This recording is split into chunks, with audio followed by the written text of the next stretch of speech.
Come one, come all to the After Dark Podcast.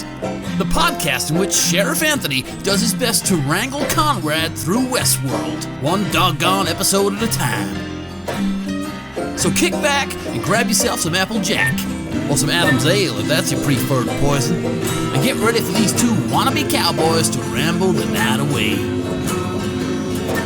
Music was provided by the fantastic Nancy Wyatt and Jared Iscariot. Enjoy the show! Down at the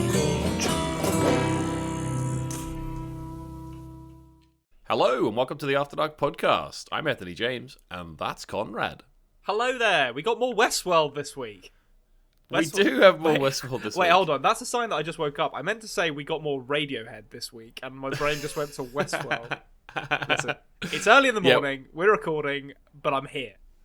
Yeah, we're recording early in the morning this week, which, you know, it's fine. It just means we might have a little bit of crackle in our voice. I was in the kitchen earlier on, showing even my singing skills to try and get rid of the crack. You know, I was like, you know, like that old song, the old Rolling Stones. Yeah, exactly. So that's what I do when I want to just like empty my throat of all stuff, you know? Yeah. Didn't really work. But anyway, we're early in the morning here, guys. Last week's intro was really long. So instead, unless Konrad has something he wants to say, we will continue straight in. What do you think, Konrad? We're going straight in. Let's do it. Oh, let's break it down! The episode opens, instead of Dolores waking up this time, it's Maeve. What did you think of this shift, Konrad? So I'm going to say it again because I screwed up my intro. We get more Radiohead in Westworld this week. I was very excited to see Maeve waking up and wandering past, just very casually past a gunfight. Yeah. As Fake Plastic Trees plays, which is another very good Radiohead song. And, yeah, just sort of... I don't know how you describe her attitude in the early parts of this episode. I'd say maybe devil may care is how I described Maeve, because she's wandering around. Yeah. She's not paying attention to people getting shot. She's picking out the roughest dude in the bar, and then she's essentially negging him to the point of murdering her so she can speak to Colin or whatever that chop shop dude's name Felix, is. yeah. Felix. That's it. I knew it was something nerdy. I have some questions. Questions for you, questions for the audience, questions for anyone who listen about how this is working. Because my understanding was that they're having their memory wiped every time they died, and not necessarily just by the chop shop dudes, but by a more kind of a more like formal process to make sure that shit like this can't happen. Now, are we to understand that it's just the chop shop dudes who wipe their memory, and they're not going to, you know, behavior or whatever to make sure this is being carried out, and it's not being done for her, or has something else gone on here? Well, I think that they're implying... Well, Felix explained that someone does it. I don't know if he said it was the chop shop guys or behavior. I don't know who he said did it. I'm assuming it's behavior, but I really don't know. Maybe it's just the chop shop guy. But if you notice later on in the episode, when they're when Sylvester, we got his name, Sylvester and Felix, the two famous cats, of course. Yeah. Hold on. Oh no, that's Tweety Bird. I was thinking, are those the Warner Brothers characters? But yeah, I got that wrong. I'm in a Space Sylvester Jam and Tweety, and then Felix the cat is a different show. So they're both cats. Yeah, I look forward to Tom. Wait, do we have a Tom? I guess we don't have a Tom yet. Not yet, actually. That's a good call. Keep your eye out for a Tom. Maybe Tom's the name of his little bird or something. Or maybe that's Tweety. Because Sylvester does hate it. Yeah, that is all true. Right. Yeah. All right, so basically, later on in the episode, when Sylvester comes in, they actually explain... Well, he notices on the tablet that someone else is manipulating her. Someone else who they don't know with a really high path, and that seemed to be not a normal thing that happens. Yeah. So there seems to be some sort of outside influence from a different department in Maeve's head at the minute. Yeah. Okay. That's that's maybe how she's remembering this. But as soon as it became clear in this scene that she's essentially getting herself killed in Westworld so she can go back and talk to Felix, I was like, okay, so she's just remembering everything now? Like, she's just fully sentient about her entire existence. Which I will say, she copes with like an absolute champ in this episode. Like the things. Yeah. If you put yourself in the mindset of like a brothel worker in 19th century Texas or wherever Westworld is supposed to be set, and then expose them to the things that Maeve is exposed to in this episode, not to mention the like identity shattering concepts that she's forced to confront. By the end of it, it's like water off a duck's back. She's like, that all makes sense. Gonna have a lot of fun, aren't we? So it is interesting. What I find interesting, Konrad, is this is another example of one of your theories from a previous show seeming to come true in a later show. This idea of like killing yourself to like leave this Exit the loop loop of stuff. I'm just one show behind in most of my craziest theories.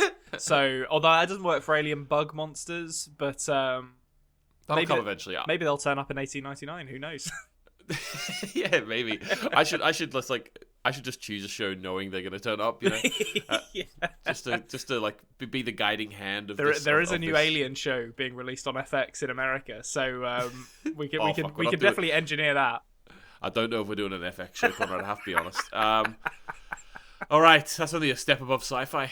Right, let's go for the next scene then, because we got Bernard, or Bernard as you call him. Bernard, yeah.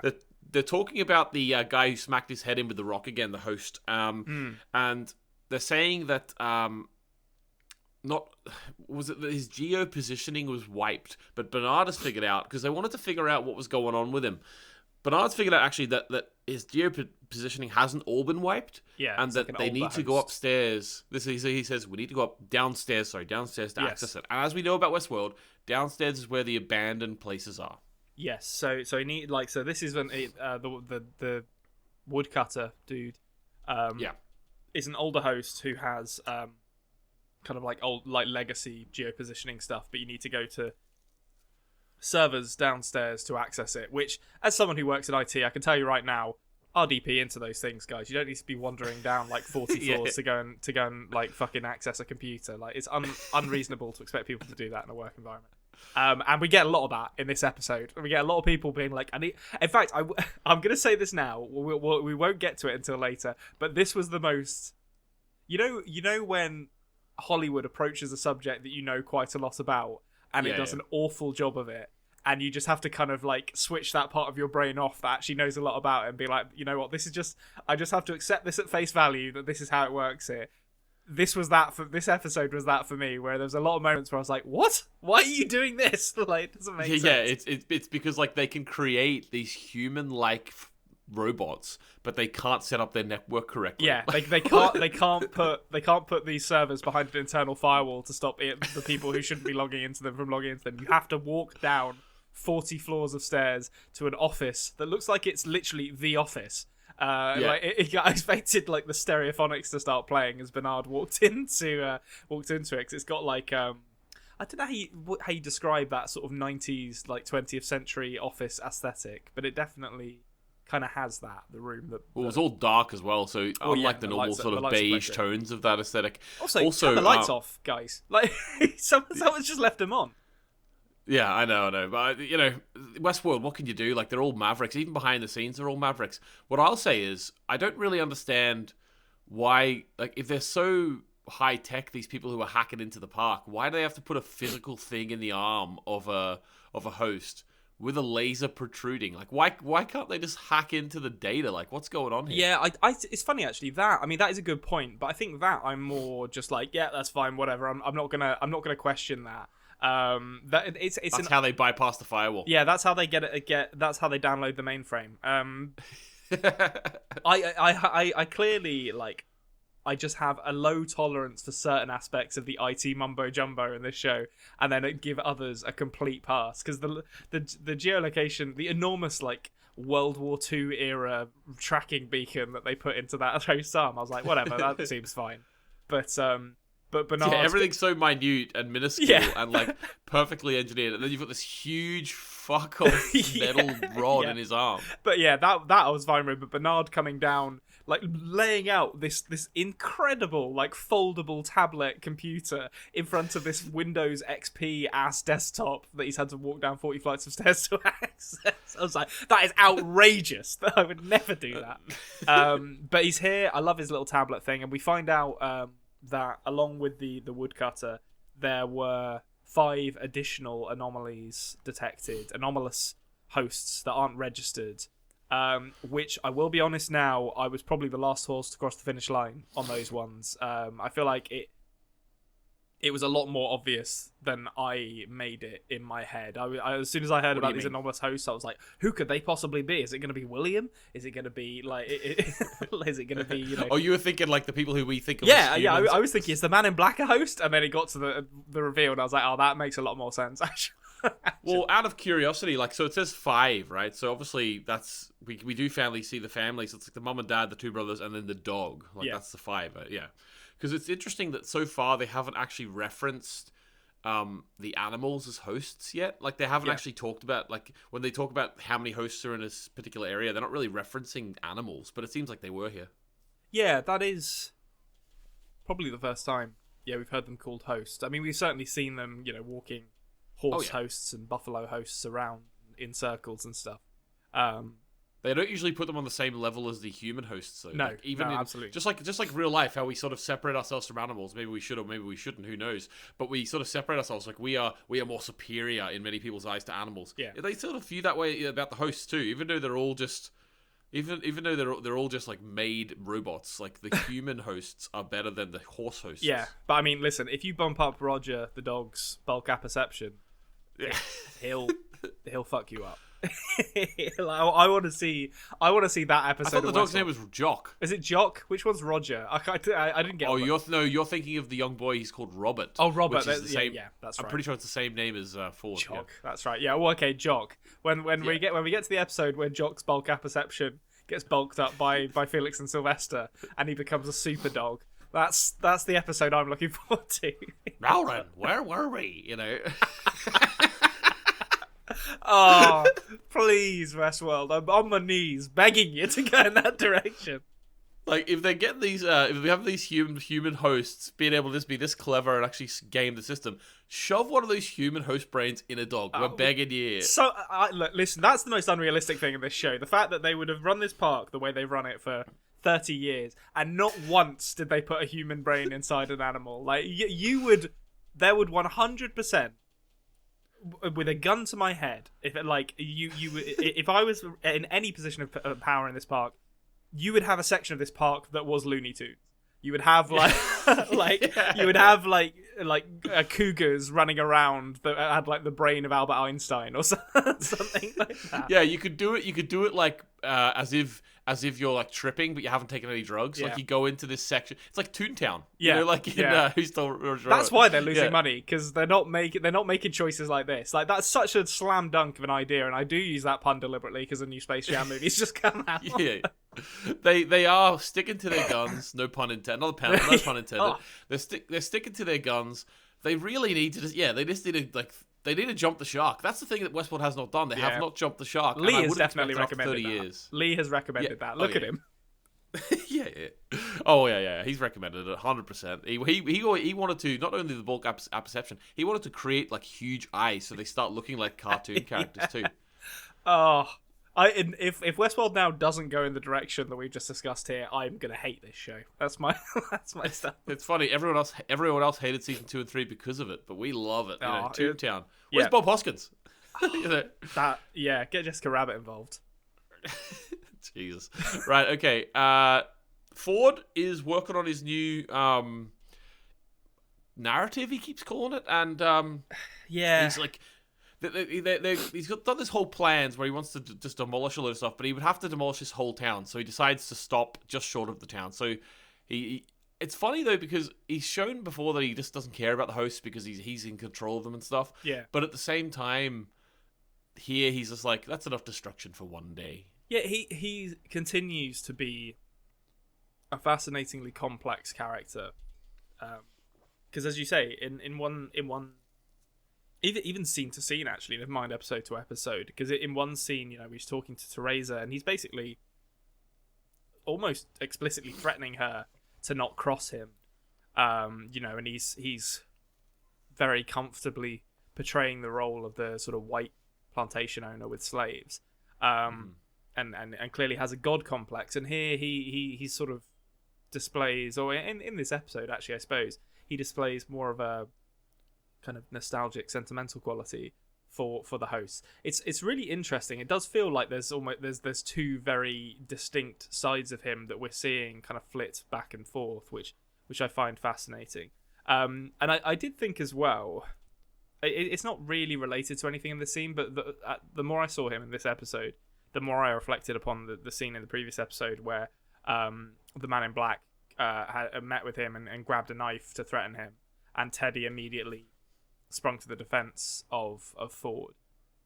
And I feel like the more I thought about that, the level of security for him around all of the hosts, including some hosts that we meet in this episode, makes me think that that's a reflection of the fact that Arnold was almost certainly killed by one of them, which is one of my theories. And he wants to ensure that it doesn't happen to him because he has like absolute control over all of the hosts, which feels. I mean, he has more control than anyone else in the park, which I guess makes sense if I really sort of distance myself from it, because obviously he runs the place. But at the same time, it feels almost like neurotically overprotective of himself to be like, I need to be able to stop everything at a moment's notice. I think I might be wrong, but I believe he also has like a little book in this scene where we see the map kind of symbol thing again. Yeah, so we see it on a table in the town. So I think this is supposed to be maybe Lawrence's town, maybe. Yes, I think right. So that it's on the table, and then he goes into a little studio, one of the backstage areas, and he's got like a little map of his new. I imagine this is his new narrative up there, and then he's got a little book there, and in the book is the map that. Now, in the book, actually, interestingly, before he turns to the page with the map, there is actually a drawing of Dolores in there. So this seems to me like a really old book. Like this is a book from back in the beginning of the creation of the things, like the diagrams of the hosts and things. This is back whenever either him or Arnold were creating these. You know? Yeah, and the more I look at this image, and to be honest, this is kind of cheating a little bit because it is kind of given away in this episode. In fact, I think even in the next scene. But the more I look at this image, the more I think like, oh, I think this is. I mean, there is a maze here, but it very much seems like there's a kind of Vitruvian man thing going on at the center of this image, like similar to, the hosts as they're building them. They've got them like trussed up in that like X pose to cover them in milk or whatever it is they're dipping them in. And is that like the Da Vinci drawing? Is that what you're talking about? Yeah. The Da Vinci Vitruvian man with the and stuff. And so, and it's kind of confirmed by Teddy in the next scene that the center of the maze is a man, which is where my mind went by the end of this, and I wonder who it's going to be. Seems like all the signs are pointing towards Arnold, but maybe they're gonna zig on that one rather than zagging and hit us with a surprise. Okay, interesting. One thing I will say as well, when you said about like them not being able to touch him, remember a few episodes ago they can't like Teddy protected him basically.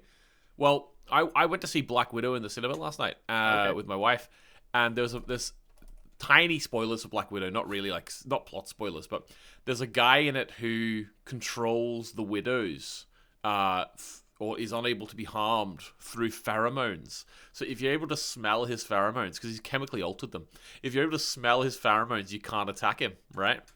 Okay. And then, now overall, I enjoyed the film, don't get me wrong. It is definitely like a sort of B, C level Marvel. It's weird to go back to sort of a Russian spy thing whenever we've been in space, but I did enjoy yeah.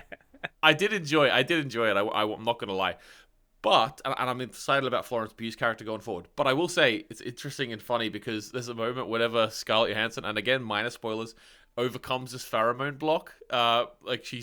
She smacks her head on a desk, and then goes, and he's like, what are you doing? He's like, and she's like, severing the nerve, and then like starts fighting him, and it's so funny. Like it's like a real, It's real cheese, like real cheese. I want an takes you alternative out of version it. of that scene where she smashes her head on a desk and then just passes out from a concussion because that's what happens when you hit your head on things.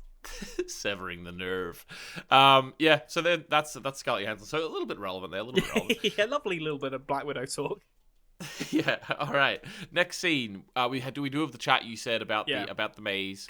I'll just say as well, this is a bromance that I didn't know I needed, and it's great to get in this episode. Man in Black and Teddy. Oh, what a couple! What a pair of jokers these two are. Just they're all business. These characters, I think it's fair to say, like they're just constantly talking about how they how they're going to have to do awful things to get to the center of this maze, and I was very much enjoying it.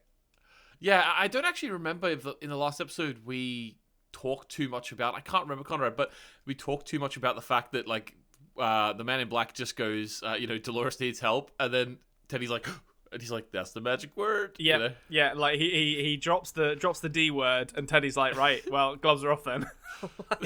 and boy, howdy, do they come off for Teddy in this episode. Like he goes from taciturn, slightly violent gunslinger to murderous individual. in this episode. They'll just follow us. But we'll get to that. So basically, they have a chat about the maze. So we cut from the maze to a chat about the maze. And the Man in Black is saying, sort of, does the maze look like anything to you? Teddy says, the maze is a sum of a man's life. At the center, there is a man who has been killed multiple times. So goes on to say a few more things. But basically, the idea is, as you're right, there's a man at the center. It's all the maze is a sum of a man's life, and at the center is a man who's been killed multiple times. So what do you take from that description? I think, does he also say he built a house and then built a maze around it or something? As well? Yeah. So I do think it's Arnold. I think it has to be Arnold that he's talking about there.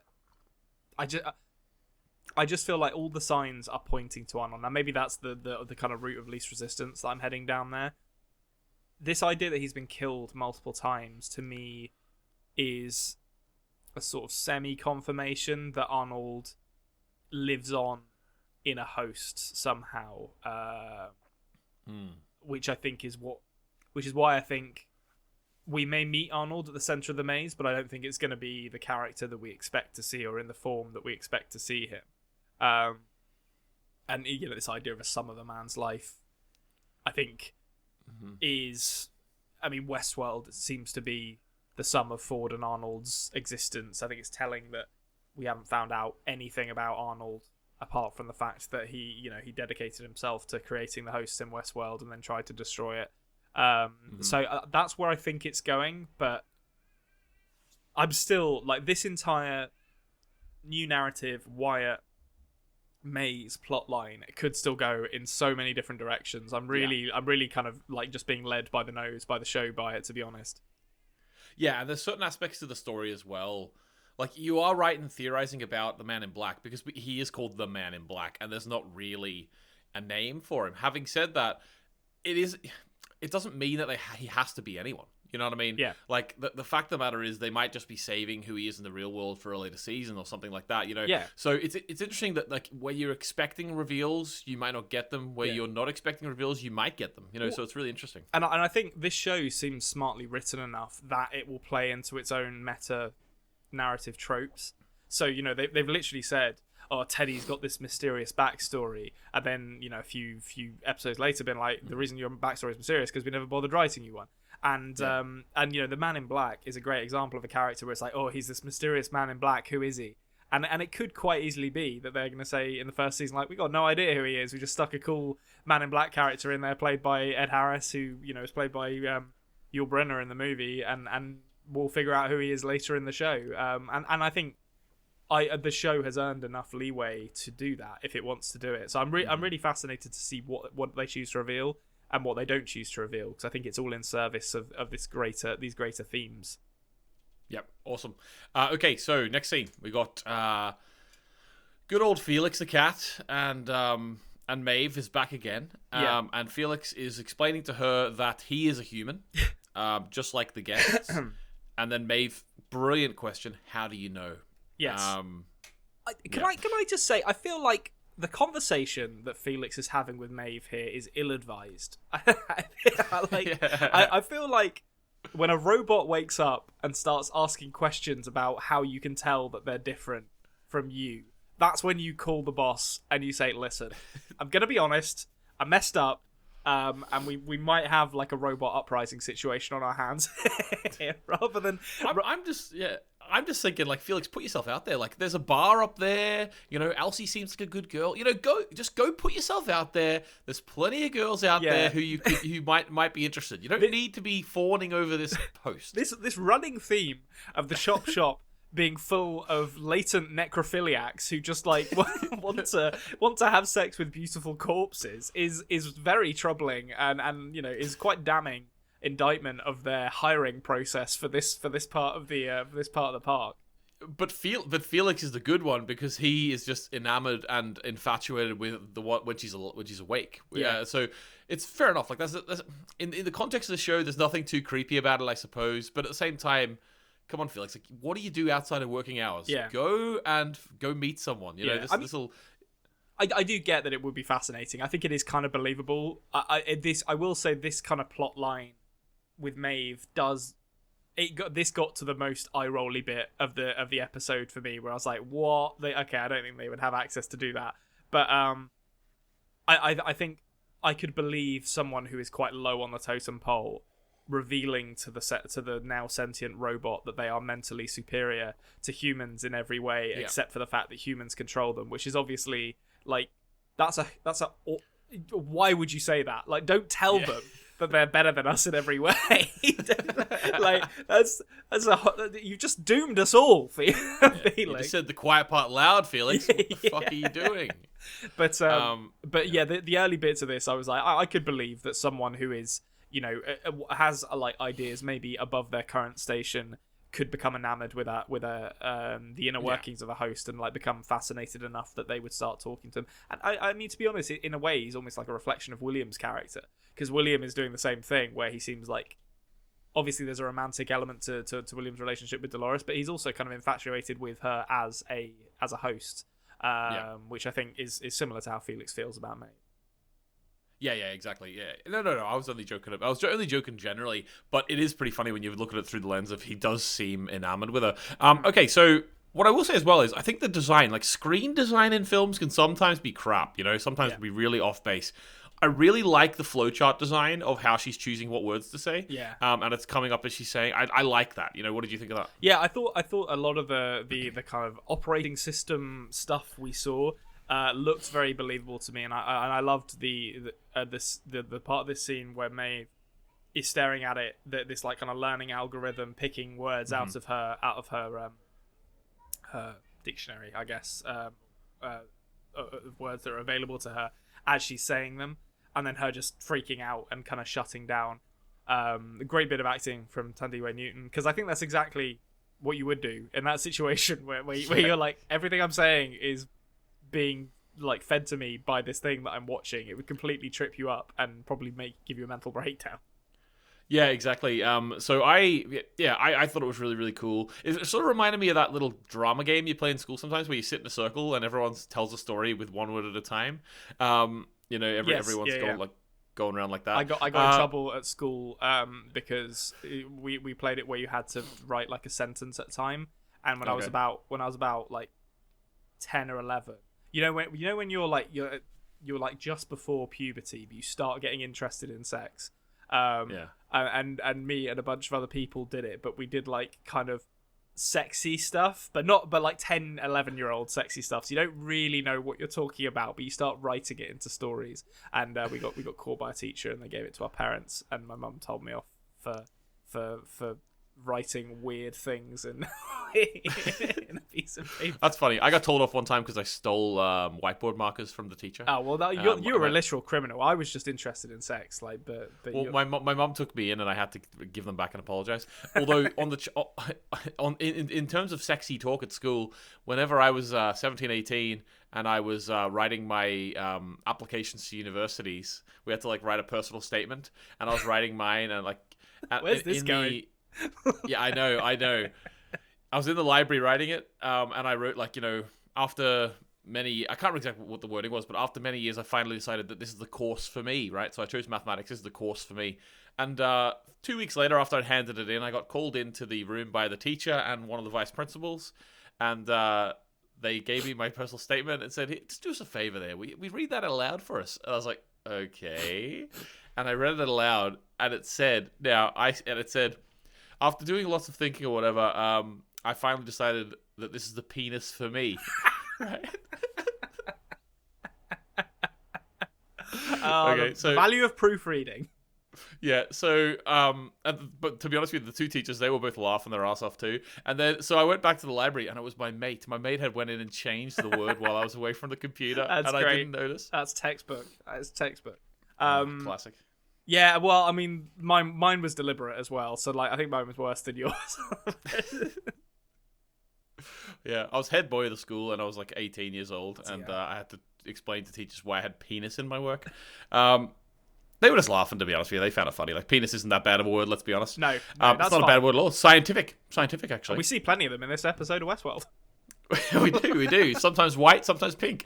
All right, so Thersa is talking to Bernard. Yes. And They're having a Ford talk. knows about us. Yeah, having a talk. They're talking. So basically, Thersa wants to break up with Bernard because her objectivity is being brought into question. Well, it will be if they find out. So basically, Thersa says, "I value my job above our relationship." That's it. Finished. Yep, and you know they've grown up about it. They're relatively grown up about it. I think we'll see. Yeah, Bernard handles it very well, actually. I thought. Yeah, we'll see how this develops going forward. I suspect this isn't the last we've seen of their relationship. Yeah, I like Bernard, like, is really grown up. Actually goes to Thersa later to tell her some secrets and stuff that he's found out about the park. Really professional. I just imagine in a couple episodes he's just at a bar like, what a bitch. Yeah, you know? yeah. He's sitting next to Lee in the bar upstairs, just like they're all a bunch of wankers. Yeah. Try like venting their sorrows to Tessa Thompson. All right, okay. So Felix is back at it again. He takes Maeve for a walk around. I mean, to be fair to Felix, he is apprehensive about this. Yeah, I think Maeve's gonna kill this guy. Like I feel like when the robots start waking up and realizing that they're better than humans, they've already got one hand on the fucking Skynet nuke button at this point. Don't walk them around like the rest of the park and you know, like give them all the rest of the information. Make them work for it. But I will say, like, there's a really kind of beautiful, quite like mournful piece of string music that plays over this scene as Maeve kind of sees the inner workings of the park. I guess it's I think it's played in contrast to the sort of tense escape music that we had the first time that she got out of woke up, where you know she was running around with her belly cut open, and this time it's a bit more measured and paced, but it's a really beautiful piece of music. And this is the bit where I was really like, oh, okay, so like she's doing a really good job of accepting all of this at face value, like not even like just seeing herself on a television screen. Not to mention the fact she doesn't know what television is. It was very much like, okay, you're doing a good job with all of this so far, Maeve, I have to say. Yeah, I think she called it a big screen. I'm like, how does she know what a screen is? Yeah, that's a good point. Yeah, like, how do you even have this like in your lexicon? It must have deep down, like, you know, the hosts that are there to, you know, dress the guests when they first get there. She must have like some sort of real life thing deep down within her where she sees it, she can kind of perceive what it is. Yeah. It is strange. But yeah, so she does walk around. I thought it was interesting that no one stopped Felix and was like, "Here, what's going on?" It seemed a bit implausible. So, like at that point, I was like, I feel like there's probably going to be some security checks to stop this from happening. Yeah, but at the same time, like, I actually like that they didn't do that because it's so overdone, and it would be so obvious that if they had someone stop him and say, "Who's this?" It's like, "Oh, this is just a little bit of tension. Like, this is just a host I'm taking down." All right, be on your way, right? Yeah. You know, like that happens all the time. I love that. That is exactly how that scene would have gone. and it would have been a waste of everyone's time because they would have made it through anyway. Yeah, that's a fair point. It felt a bit implausible, but maybe they just didn't show it to us. The thing at the end of this scene that did start my brain going, it did start my eye rolling at the narrative here was when they are rumbled by Sylvester.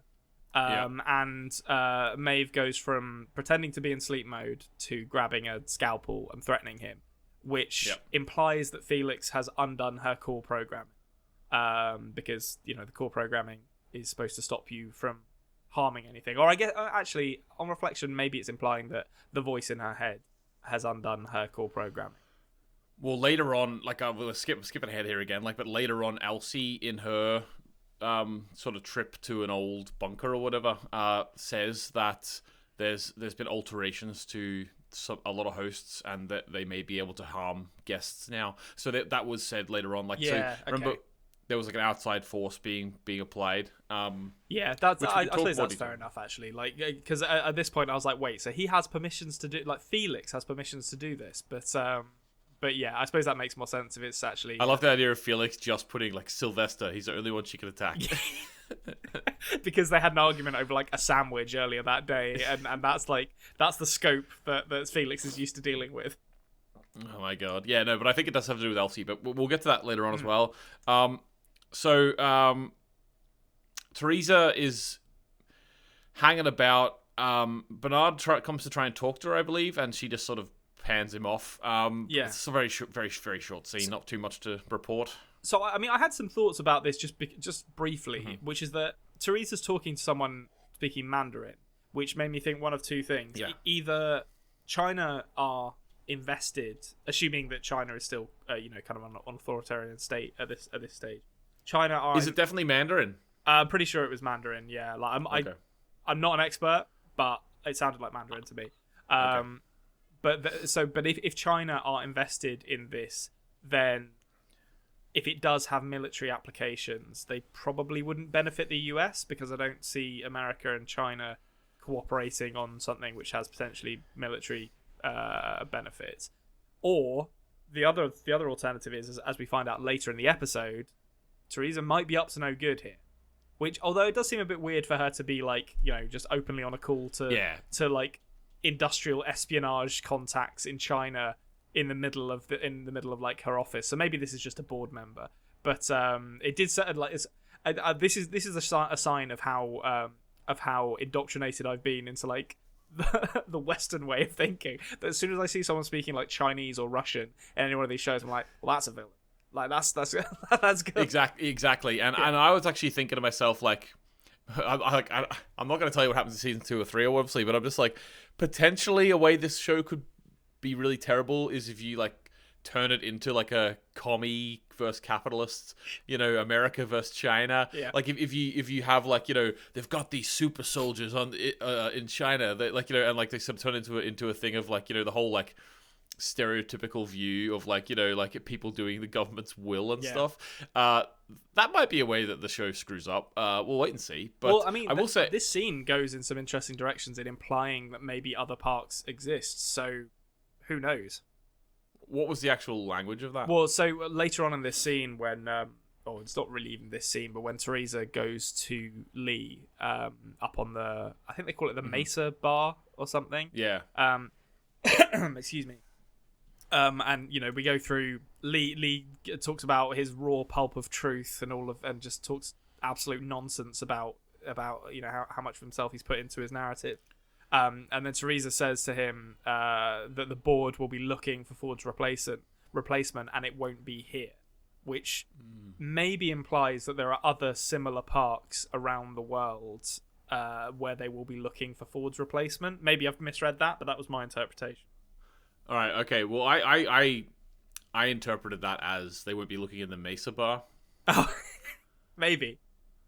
That's as simple as that. Maybe I've read too much into that. I went down a big old rabbit hole with that one. I was like, oh, does China have their own one that's doing Romance of the Three Kingdoms style stuff or something? But It's really interesting, though, because if there does, at some point, this show end up being a second park, you will look back at this and think, I was bloody right. Yeah, but I'm holding on I'm to that one. That's in the theory matrix, and I'm holding on to it.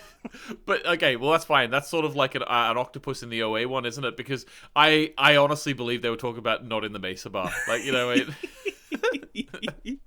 You're just short-sighted. That's what you are. You can't see the wood for the trees. Yeah, exactly. Okay, so Lee does what Lee does best, and he explains his creativity being flaccid now. He can't get it up. He's just the worst. I hate the fact he's the only English character in this. Oh, God. But, no, it's pretty representative, to be honest with you. But, how dare you?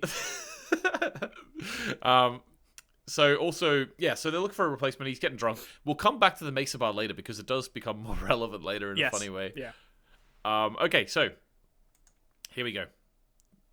It's guy love between two guys. Oh. Here they are. We've got Man in Black. We've got Teddy. I like the phraseology. I'll use the word phraseology here of the Man in Black when he says, "Looks like Robert gave you a bit more extra vinegar." Right? Yeah.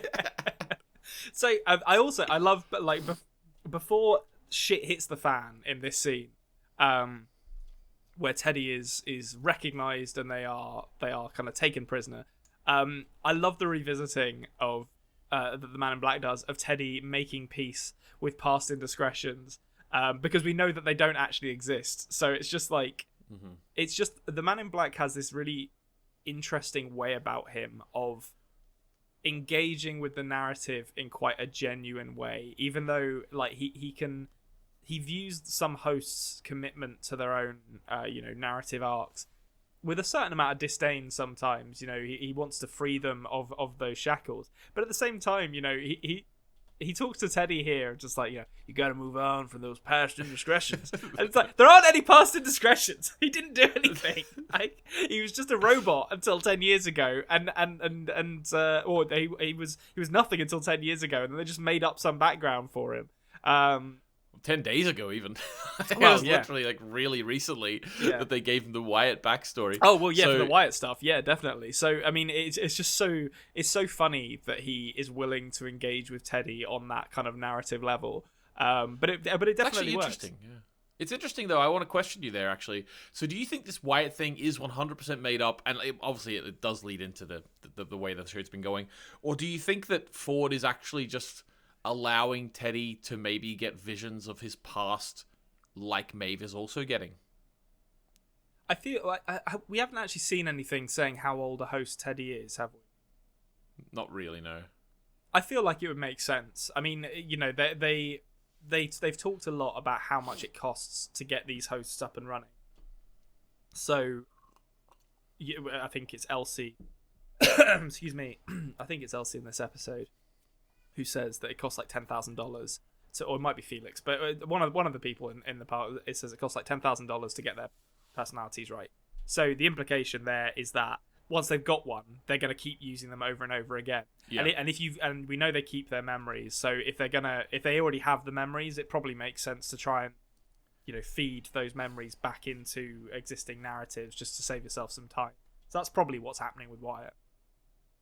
Yeah. So it makes me think that maybe the Man in Black, maybe he knows that there is some truth to the Wyatt storyline potentially. But then again, actually he has also said that he's never seen it before. So yeah, he seemed unsure where that was going, but it could just be a genuine engagement with this like mysterious backstory that Teddy has on like a pretty surface level. Maybe he does know a bit more about it that he's letting on though. Yeah, maybe. Okay, so they do a Hitman 3 job, but they take a few fellas, they knock them out, put them in a sack, and they take their uniforms. Although the Man in Black does not change his hat. Yeah, come on, Ed. Like that's not a Union soldier's hat. You're giving the game away here. It's funny that he isn't the one he's even recognized. It's Teddy gets recognized. Theodore Flood. It's Flood, right? Yeah. And then they get taken and strung up. Teddy just like opens up as well. Like as soon as like he gets recognized, he even takes the Man in Black aback a little bit. Like he starts shooting, and the Man in Black's like, "What are you doing?" Yeah, because the man in black doesn't want Teddy to die, so he's trying to sort of go through peacefully. Yeah. If he was just by himself, he'd literally just be going through killing everyone. But he doesn't want Teddy to die, so they're sort of trying to be as peaceful as possible. But then Teddy obviously opens up a can of whoop ass on these guys. Yeah, yes, he does. All right, so next up, we get the debut Oh, of the apparent board member Tessa who Thompson, we've been waiting. here she is. Yep, Valkyrie herself. Yeah, lovely to see. Yep, so she's like the board member, potentially that they were referring to in a few episodes ago. Yeah, I think she was. So she's arrived now to oversee everything. Obviously, Lee Sizemore does not know this at this point. And he sees, a nice looking woman at the bar. He thinks, you know what, I'll go over and have a chat. His bravado is dialed up to 20, let's say. His flirting is abhorrent. That's all I've written here. It is some of the worst flirting I've ever seen. It's not helped by the fact that he's drunk. Although we do actually get some interesting, an interesting tidbit of information here. Because I think he says like the suits at Devros or something, which is Delos. What was the name? Sorry, Delos. Delos. Okay, so Delos. I'll change it in the notes now. We have heard that name before. Okay, I've not caught that before, but I guess that's the name of the company who like owns a controlling stake in Westworld. Yeah, maybe the company that William and what's his face work for. Logan. Yeah, Logan. That's it. I think that. Yeah, it would have to be that. Like it would be so weird for them to give us a company name in it for not to be the company that William. All and right, Logan you've got work it. for. You've got it. So that is where we've heard it before. Logan mentioned the name of their company. And it was did he? Delos. Okay. Yeah.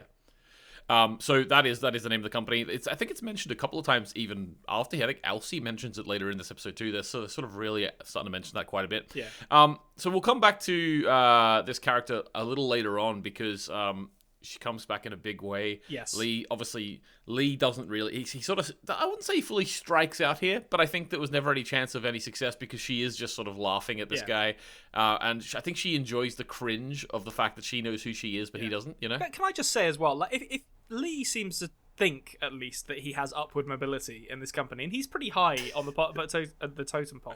If you are interested in, ascending to the highest ranks of a company, might be a good idea to know who the board members are of the company, so you don't accidentally make a drunken fool of yourself in front of one.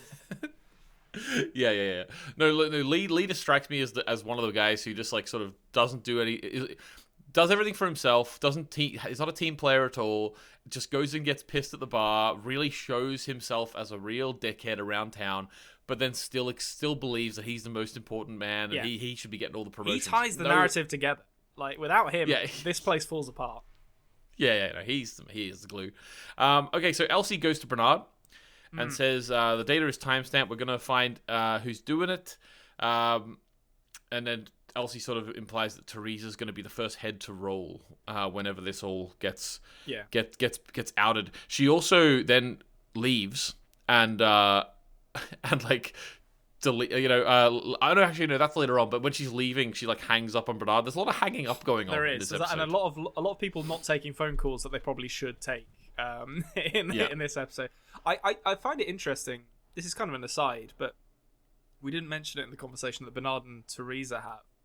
But there's a lot of Bernards trying to like defend the status quo in this episode, which I find interesting. So in the previous scene where Theresa broke up with him, she talked to him about how Ford's leadership has been temperamental or not as good as it used to be, and he defends Ford and says doesn't think Ford is the problem. And then here Elsie is saying she thinks Theresa has a lot to answer for in terms of these security breaches in the park. And again, Bernard defends Theresa. So it's interesting that he seems to be a very neutral character, Bernard. Like, he seems to want to mediate and keep things exactly as they are, which, given my theory that he's somehow working with Arnold or Arnold is working through him as a host, seems... I don't know if that necessarily like makes me think that theory is correct or not, but it's certainly there's a kind of balance to him that I would expect of someone who maybe sits at the center of a maze and maintains all things around them, which is kind of what I started thinking of his character as this episode went on. Well, perhaps Bernard is the man at the middle of the maze. Well, I mean, he could be. I think it's Arnold, but I think Arnold is speaking through Bernard somehow. So Yeah, you've mentioned that before. So I just feel like that he's such a neutral entity that that kind of in my head, that's where that places Bernard in that position. He's much more neutral than anyone else we've seen, really. So I'm kind of expecting it to be him, or at least for him to be very heavily involved in that center of the maze thing. Okay, interesting. He goes and talks to a worker in the main sort of red room, and just gets confirmation that there is no works or narratives going on out in the sector where he saw those hosts. So he goes out and has a inspection himself, finds a little lovely English cottage. I'd just like to point out, as soon as I saw this, I was like, that countryside looks like Britain, and that looks like a British country house. And wouldn't you know it, I've seen enough episodes of Midsummer Murders to recognise the British countryside, and here we are in good old, I guess it's Scotland, based on where his dad's host is from, but I don't actually know. I love the fact that you're from England, live in England, probably have been to the countryside a lot, but you recognise the countryside from Midsummer Murders. But I have to tie it back to the hot television property Midsummer Murders that definitely all of our international listeners will have seen. Yeah. You've got to, like, that'll give you some street cred. Yeah. All right, he goes inside. We've got a family in there, 2 brothers, and there's also the mum and dad, and there's really cool, like, so obviously. First of all, he asks, "Is this Arnold?" So Bernard says, "Are you Arnold?" And he says, "No, who's that?" or whatever. And he sort of threatens him, doesn't he?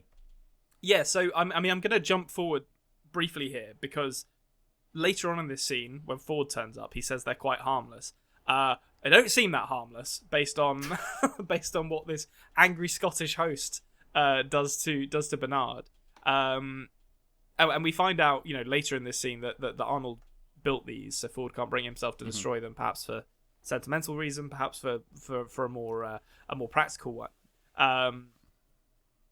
But I feel like this sentimentality, preserving this, maybe ties back into why he didn't want to destroy Lawrence's village or town earlier in the episode. I don't know exactly why, but it seems like his sentimentality only extends as far as things that Arnold directly touched, which is the case here as well.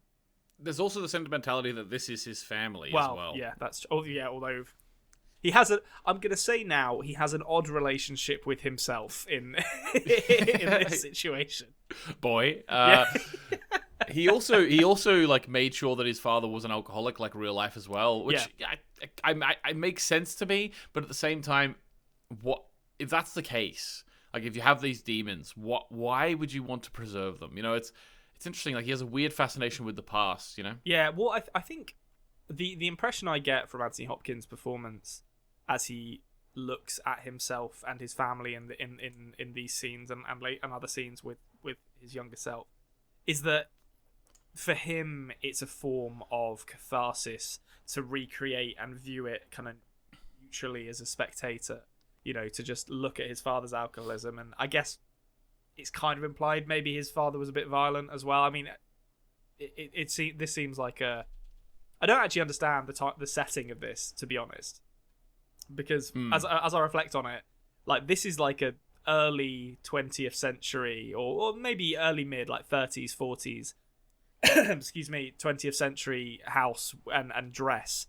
And I don't think that Ford is like 500 years old, which implies that Westworld is happening in, I don't know, round about the same time that the show is actually airing, I guess.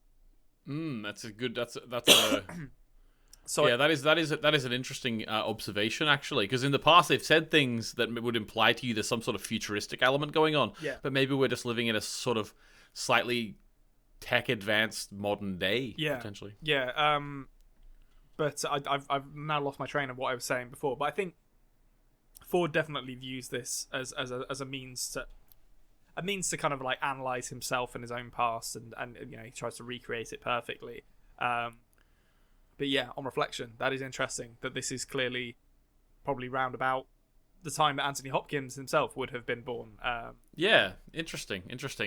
Unless Arnold, when he made these guys, sort of decided like it would be weird to have people from the 2020s in this place. Who knows? Or maybe Ford is 500 years old. yeah, maybe he is. Well, there is a way he could be 500 years old, but we'll not talk about that. So basically, this is a first shot at sort of how the heads of these older hosts open up. Yeah. There was no way this wasn't going to be creepy. There's no way they weren't going to make this creepy. Like, a face opening up is always going to be an upsetting experience. I thought it looked great, though. I thought it looked really, really cool. I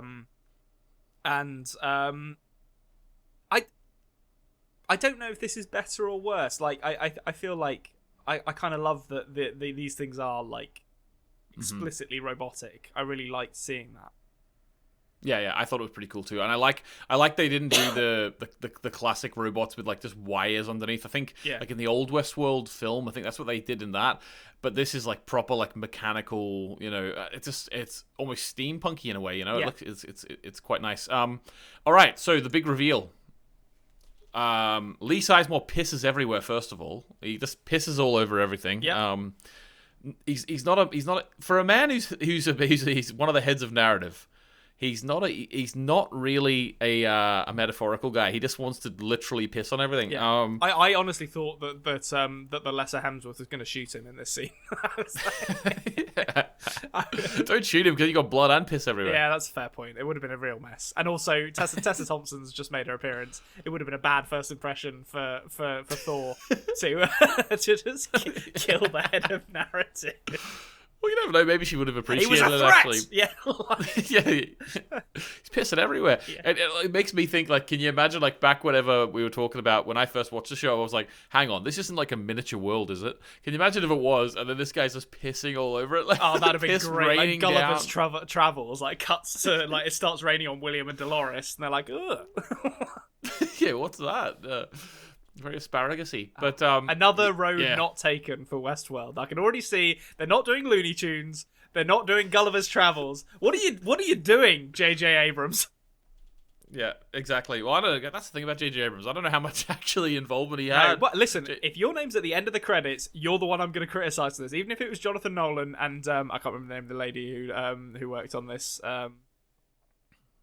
It's gone now. I can't remember either. But I think they're a couple in real life. Yeah. Apparently, someone said. But like, if J.J. Abrams maybe they're is not actually. I think someone said that in the comments. If he's going to stick himself at the end of the credits, like the big name at the end of the credits, he's the one I'm going to criticize for this. Yeah, I like the idea. I love the idea, like, that J.J. Abrams, his real name is like John Smith or something, and he's like, nah. If I'm gonna have my name on things, and just my name. It's the most important. It needs to be something cool, like J.J. Abrams, you know, something memorable. You know, because these days he doesn't seem to do much, to be honest with you. Okay, so.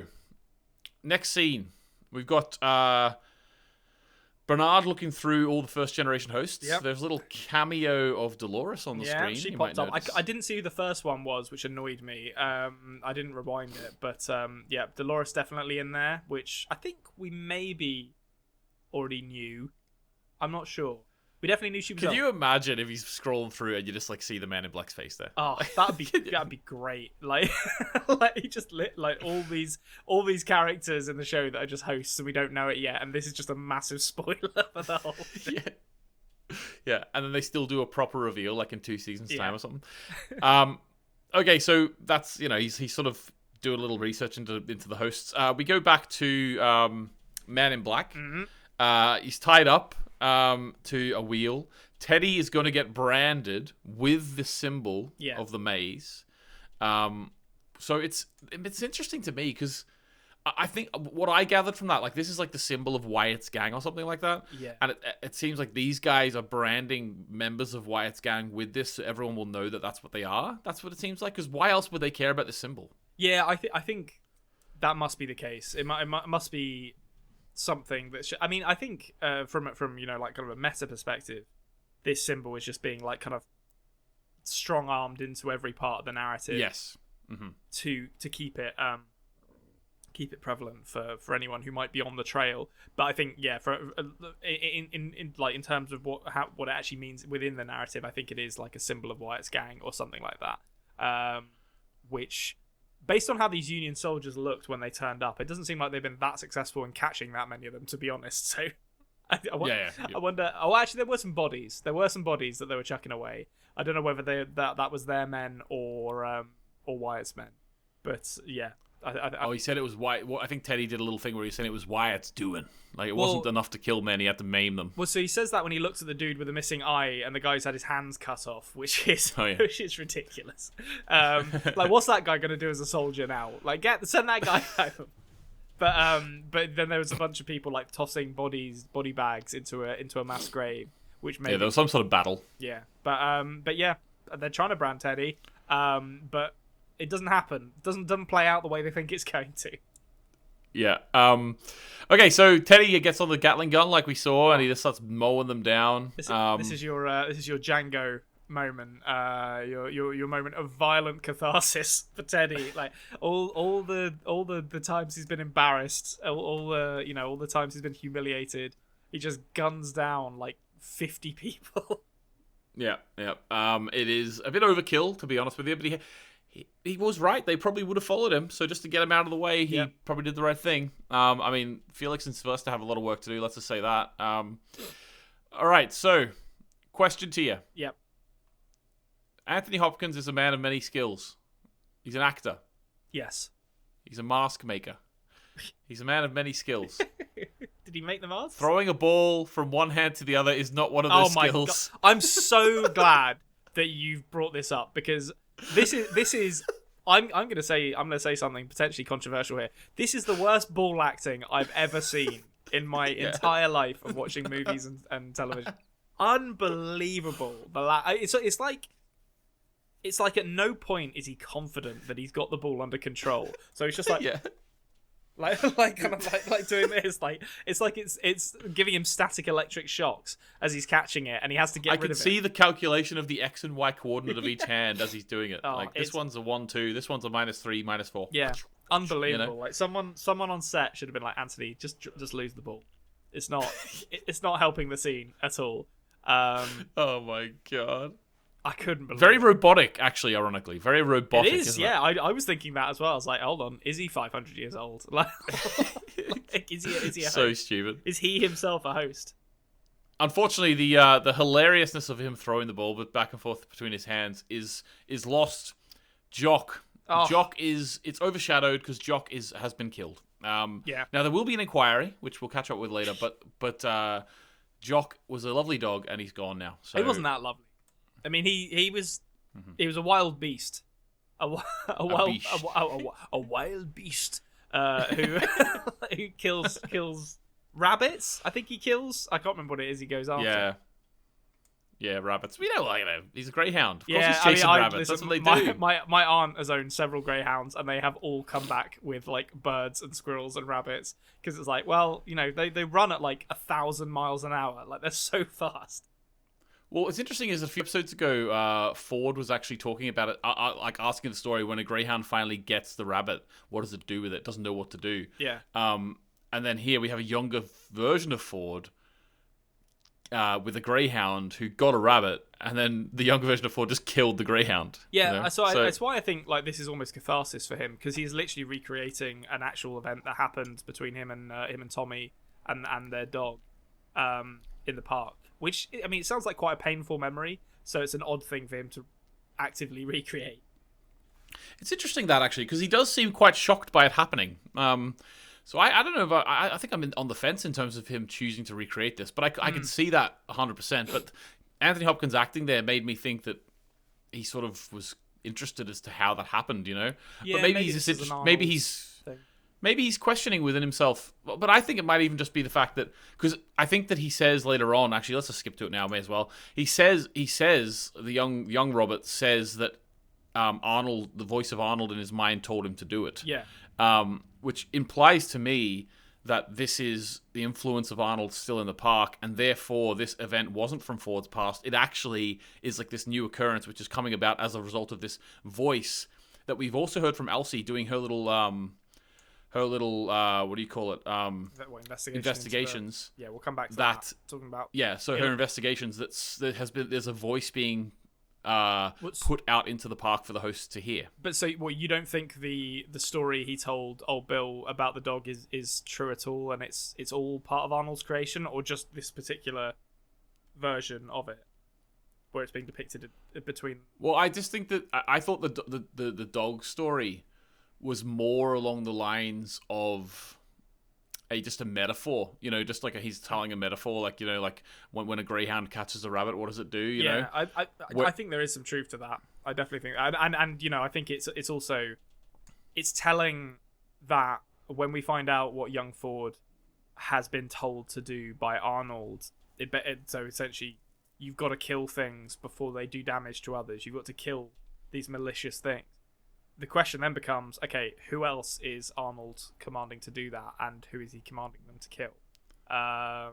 Because you've got it in this kind of small, violent but relatively innocent context of a dog and a rabbit. But it begs the question, there's other hosts he's talking to, who are the violent people that those hosts are being told to purge. Yeah, I can see that happening. I could see Arnold's sway in the park leading to. Well, that sort of builds into the Maeve thing, doesn't it? That's why she can sort of attack Sylvester, Yeah. Okay, so we'll sort of do all this at one go then. I think the Elsie and Bernard stuff. Yeah. So Elsie is away getting information. She has a lot of information, like the someone's voice is being broadcast to the hosts. She sort of thinks that it's Theresa that's up to it. And meanwhile, Bernard is actually talking to Theresa, and he accepts a call from Elsie. And I think he thought, I don't know if Bernard actually thought that there was going to be a physical person who was involved in this. What do you think about that? Well, I mean, I still don't think it's a physical person who's involved in this. I think it's a consciousness, or maybe a very, very complicated AI or something like that. I think Arnold the human is dead. I think that part of the story is true, and I think he's communicating to the park some other way. So this was very tonally weird not weird. I don't want to say weird because that implies that I didn't like it. But it was like a kind of early 2000s horror movie. This with Elsie going off to this abandoned theater full of creepy masks, going through a beaded partition like she's headed to the porn section of a video rental store in the late 90s, and just on her own in this creepy ass theater, where it's a bit it's difficult in scenes like this because I'm I know that this situation is creepy, so and in that context I'd be like, Elsie, why haven't you brought someone with you here? but I suppose from her position, she probably doesn't feel under threat, so she doesn't feel the need to bring anyone with her. But still, I mean, you could see where this little storyline was going a million miles away, with all the shots, of Elsie's back moving slowly from behind her. It's like, well, someone's gonna grab her, obviously. I wasn't born yesterday, guys. Come on, I've seen a movie before. That is, as it turns out, what happens. Now, She does point the finger at Theresa, which is kind of the classic information dump before getting killed. Yeah. And it does make me wonder that this is the pointing the finger at Theresa was kind of what made me go back to Theresa talking to that character who was speaking Mandarin, and kind of retroactively assess what might have been going on there, just she was smuggling stuff out. But as I say, I think it's a bit unlikely that she would have been conducting industrial espionage literally in her office, surrounded by other people. It seems unwise. But it begs the question, who's she smuggling it out to? That's my thoughts. Or, I mean, is she being framed as well? She doesn't seem. I feel like what we've seen of Theresa, she seems very hard, but she seems like a very principled woman. She wouldn't bend to Lee's demands to, sell out Ford, when he was like, "Oh, Ford's shit. We need to get rid of him, and it could be you." And she was like, "No, that's not like that's not something I'm gonna do." So it doesn't actually seem very in character for her to commit industrial espionage, which makes me think maybe she's being framed here. Okay, interesting. Yeah, I think I read her character in a similar way to you, so it's interesting. We'll see what happens. But yeah, it's also like, any predictions about who attacked Elsie? Doesn't have to be anyone we know. It could just be like, just henchmen or something. I'm gonna. It's either gonna be a big twist, and it's gonna be like Bernard who attacked her, or it's gonna be like Security Man. That's gonna be. Those are my two. My two guesses. Someone's turning heel is what you mean. Yeah, I feel like we're getting a heel turn here. I don't. Okay, well, that could be the prediction if you want, just to predict, like, general. Say, like, a heel turn is what, like, that could be the prediction. Okay, nice. I'll put Bernard heel turn in line with the question mark. Or Bernard Thor heel turn question mark.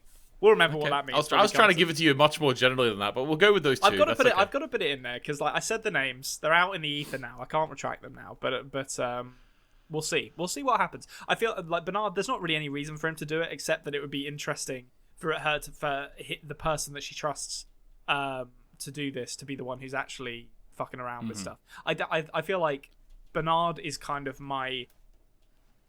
In a series of puzzles where you've got lots of square pegs and round holes, rather. Bernard is kind of this like malleable shaped thing that I can just stuff into as many of them as I want to, because I've convinced myself that he's like more than he seems.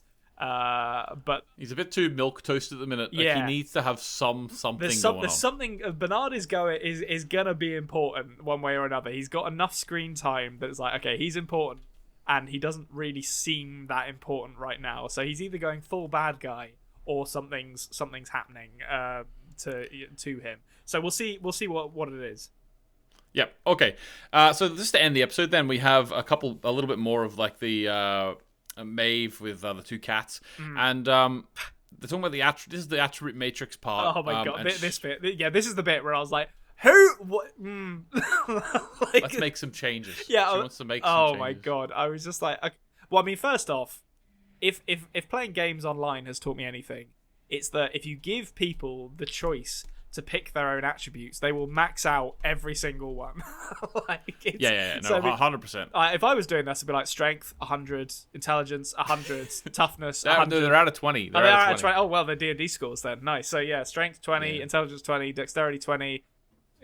Whatever. Bump them all up. Let's see what happens. Yeah. So this is the moment, and I get it. I get why they're doing it, because it gets Maeve to where we need her to be for her story to go forward. And it's probably not the end of the world, but this was the moment where I had to be like, I had to just take a step back and be like, you know what? I'm just going to accept this at face value. So I get that the Chop Shop guys can activate hosts, they can deactivate them, they can wipe their memories. Maeve says that because she understands that they like to have sex with the hosts essentially, and that's it, and that's a useful thing for them to be able to do. Which I will say does make me feel a little bit sorry for the guy that Elsie tried to blackmail in the previous episode, because is that suggesting that the host he was having sex with was awake and like alive and I guess consenting? I think that person was just too much of a fool. I think what Maeve was implying here is that like Sylvester actually does alter the memories, because he would do it when they're awake. Okay. I think. Fine. Yeah, because like Sylvester knows how to do this, whereas that other guy doesn't, and he was really surprised whenever Elsie told him. That guy was just having sex with the body, which is gross. Yeah. So. Okay, I get that they have like some limited access to change things about the host, but the idea that these jabronis have access to change like the core attributes of a host is ridiculous, and I was kind of like, no, I don't buy this at all. Like as soon as you put up like the bulk apperception of beyond the park mandated limits, it should just be like, no, you can't do that. This needs like He's someone. Well, I think that Sylvester was saying that like they shouldn't do it, and as soon as someone else was also active on her account, he was like, oh my god, we need to stop. So yeah, it does seem like if it is this taboo for them to be doing it, then why on earth are they able to do it? Yeah, like there would be security in place to stop this from happening. So that it was a bit dumb. I don't want to like go on about it too much because it's just a stupid like hacking thing where you just have to be like, okay, yeah, you're changing all the traffic lights in New York, Timothy Olyphant in Die Hard 4, whatever. I don't care. But it's just in a show where like I've bought into most of the technical stuff, that stood out to me as a little bit dumb. But still, where is Timothy Olyphant in this show? Just by the way, if it's about cowboys, why is he not in it? He's got to be in it somewhere. There's got to be a justified area of Westworld where Timothy Olyphant is just wandering around in his hat shooting people. I think it's so funny that the way his career's gone. Like, I love the idea of him. He's in Deadwood. He's in Justified, and then like Quentin Tarantino's like, let's pop him in as a cowboy. Yeah. In Once Upon a Time in Hollywood, he really is just like this generation's like cowboy guy. Yeah, which is odd because when you look at it, like his early movie career, he wasn't that at all. Like he played like Agent The Girl Next Door. Yeah, he was in The Girl Next Door as like the scumbag like porno guy, and then he was in like Hitman as Agent 47. He was the bad guy in Die Hard 4, and then he was just like, you know what, I'm just gonna be a cowboy now. Just Yeah. Fair enough. We should all be so lucky. Look forward to that in season 2. Timothy Olyphant showing up with the Monstars and the Toon Squads to do the Space Jam world. All right. Okay. So her bulk perception is up all the way. Yep. We'll have to keep an eye on that. See where we go next time. Konrad, what do you think? We go into the roundup now. Yeah, let's do it. All right, IMDb rating is 8.9. What do you think? I think this was one of the weaker ones, and I say that purely because there were a couple of moments where I was like, oh, that's a bit dumb. I think narratively it's still really strong. The acting is great. The music is great. The general presentation is great. So I'm really, to be honest, I'm splitting hairs when I'm criticizing episodes in this season because they're all really good. I would say, maybe an 8 or something like that. Like, still a very good episode, but I think slightly weaker than the others just because to get some of the characters to where they needed them to be, they had to go through some dumb techno mumbo jumbo stuff to get there, and it stood out to me. But still, I can't wait to see where Teddy and Man in Black go. That's the bromance I didn't know I needed, but I'm loving what an upgrade from Lawrence as well. As a character, Teddy is. No Dolores at all in this episode, so I'm expecting her to come back in a big way. But no Dolores, William, or Logan. Interesting. But we got a lot of Maeve, so that's Maeve. It seems like Maeve and Dolores are never allowed to exist in the same episodes together. What does that mean? Are they the same person? We'll see. Could be. They just go through a very, very rigorous costume change every time. Yeah, I think my feelings on this episode are the same as yours, actually. So I did enjoy it, obviously, but it was actually what authors call the marathon in the middle. It's sort of a lot of the setup's already been done. Yes, there's some stuff sort of been revealed as along the way, but this is very much the don't lose the audience before the end moments. You know what I mean? Yeah. It is sort of developing the plot lines, but there isn't this. You don't have the favor of the new world anymore. We're in the world. We know it now, so it's not the new world anymore, and you're not really revealing huge things. So it is a bit of a marathon in the middle. I still enjoyed it. I still did, but I do think it's one of the weaker ones. To be honest. Absolutely. I think it's telling as well that they didn't have any of those like traditional Western narratives really going on in this episode. They kind of very much stepped away from that, which it wasn't necessarily a bad thing. It was just notable that kind of split of here's your traditional Western story and here's the crazy tech stuff going along with it. That wasn't really what they were doing in this episode. It was a lot more of like, here's the intrigue behind the park. Yeah, because even in the Western-y style storyline with Teddy and all, it was really the fact that he's a host and he's been sort of given a little bit of extra vinegar coming through. It was all still sort of very meta viewing of the park. It wasn't really betting into the storyline. I get what you mean. Yeah. Right. What about some theories then? Okay, so we've gone through them, but I'll reiterate them again. So I think just to get them in black and white here. Center of the maze and the map-ish thing that we're seeing is a person. I'm saying it's Arnold. That's my guess on that. I haven't actually written Arnold, but you know what? I'm going to do it now for posterity. Okay. But potentially not in the form of the actual human Arnold as he once existed. I have written in here that I think there are other parks around the world. We shall see. I think Thersa is being framed for the satellite jobby. And Bernard/Thor heel turn.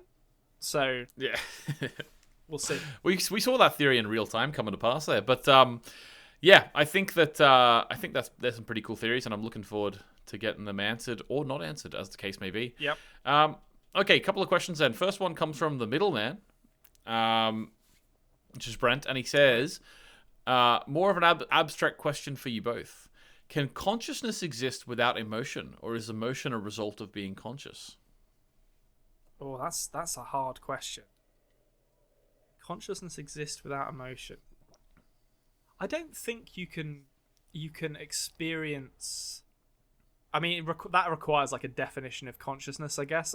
Consciousness is like an awareness of like the world around you and your place within it, I guess, is how I would describe consciousness.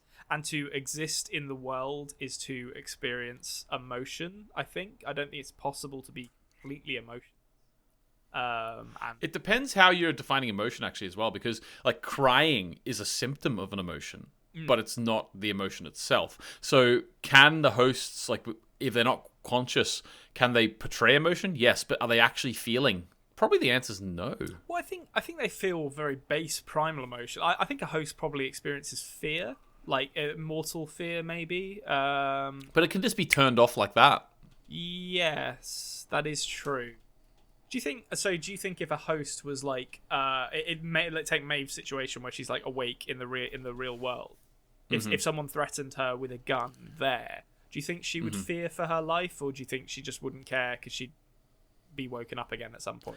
It's an interesting question, and as if as the hosts sort of approach more conscious behavior, and maybe if they are sort of reaching towards that, if they're doing like a Blade Runner-y sort of thing, and they are reaching towards the consciousness, you'd imagine that those lines are going to be blurred, and eventually, like, so the sort of put on fear will eventually turn into real fear. Yeah. Interestingly, yeah. Once they feel like they actually have something to lose because they understand like life, I feel like that's when real emotions will start to come out. Maybe, as you say, like in Blade Runner, where like the whole kind of the main theme of that movie is replicants who want to live, which is that's. Wanting to live is surely as much a sign of consciousness as anything else, because certainly from where Maeve is in the park, living isn't that much of a priority for her anymore. That's true. She's like, she has died every day in the park before she's even had a coffee. At this point, she's just racing back to Felix and Sylvester. Yeah, exactly. So I think we've basically sorted that one out there for you. Consciousness and identity done. Wraps up. Neat little bow on that. We don't need to talk about it ever again. Next question comes from Vic Disco. Ted says, first, not a question, but an observation. A blink and you'll miss it moment. When Bernard goes down to the basement, he turns his flashlight to his right. You'll notice a retired host dressed in black. The writers are paying homage to Yul Brynner, who played the gunslinger in the movie. I did think when I saw that, I was like, that looked a lot like Yul Brynner there. And it does, like the office he's in looks like a kind of, 70s to the 90s kind of office with a lot of like greys and browns. That's awesome. Well spotted. Yeah.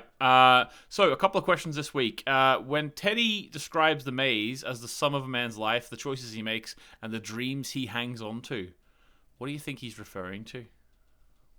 It's got to be Arnold's dreams. And I feel like, so we know that Arnold wanted to like destroy the park, which means the dreams that he hangs on to, I guess from Arnold's point of view,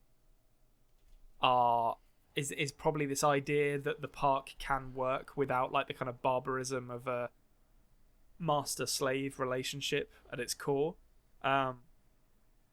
Whether he wants them to live free like a, I don't know, safari or something like that, or what? I'm not sure, but I feel like I feel like Arnold wants them to be conscious. He wants them to live. He wants to have created life, and that's the dream that he hung his hat on. And I think that's why everyone, including Ford, seems to be so fascinated with this maze, because if it ends up revealing the things that Arnold hoped it would reveal, it's going to change Westworld completely, and irrevocably. Okay, yep, interesting. Geez, looking forward to the end of this season, because there's a few conversations we can have which we can't have now. Yeah, there's just, I mean, it's almost unprecedented, this show, to be honest, because there is so much unresolved in the theory matrix from this season. It's just like there's a couple of little, like, smaller theories that I've managed to tick off, but the vast majority of them are just, it's dealing in such broad ideas, or such highfalutin ideas, that I can't wait till it starts exploring them. Yeah, because like Doc and the OA were setting up things that they were revealing a few episodes later. Like Doc famously has like mid-season reveals and stuff, whereas so far we haven't really had any huge reveals yet. No, we've had basically nothing. Like that's it's all just like nebulous clouds above us that I'm waiting to rain so we can get some kind of revelation. Yeah, exactly. Okay, last question from Ted. We've sort of touched this on a little bit, but the ending of the question is a little different than what we discussed. So, also, the Man in Black looked pretty surprised by Teddy when he mowed down those soldiers with the Gatling gun. Do you think this violent streak was part of his past programming? We did discuss that. But then Ted says, if so, then why was he reprogrammed to be more of a good guy and love interest for Dolores? So I think I definitely think he probably had he has definitely done violent things in his past. I don't know whether it specifically was the Wyatt stuff that they've kind of repurposed to be part of his new storyline, or whether he just was a more violent kind of character.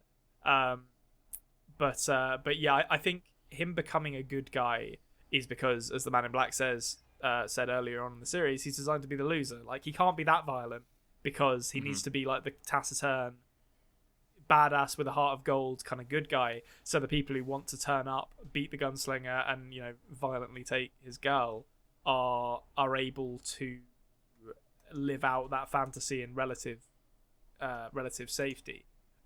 So I feel like that's why they've changed him, and I feel like there's a discussion to be had about the fact that in making Teddy like far more violent and monstrous, they've made him like far more effective as well at certainly at achieving the Man in Black's aims.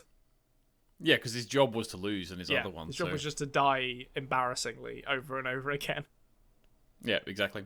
All right, well, there we go, guys. If you want to ask a question to Konrad or myself, you could put a comment underneath the video. You could also send an email to adpodmail@gmail.com. Thanks very much for watching this episode of Westworld. Next week, we're doing episode 7, and we are going to be moving towards the end of the season, which I'm sure anyone who's seen the show is very, very excited for. Make sure you subscribe if you haven't already. We are also on audio podcasting apps. We are just the After Dark podcast there. On YouTube, we are The Culture Cave. And give the video a like, why not? There's a lot of links in the description as well if you want to support the podcast. But apart from that, goodbye. Goodbye. Thank you for listening. The After Dark podcast has been a Culture Cave production. Please subscribe on audio apps as well as on YouTube at The Culture Cave. Join us next week as Konrad journeys further into the unknown.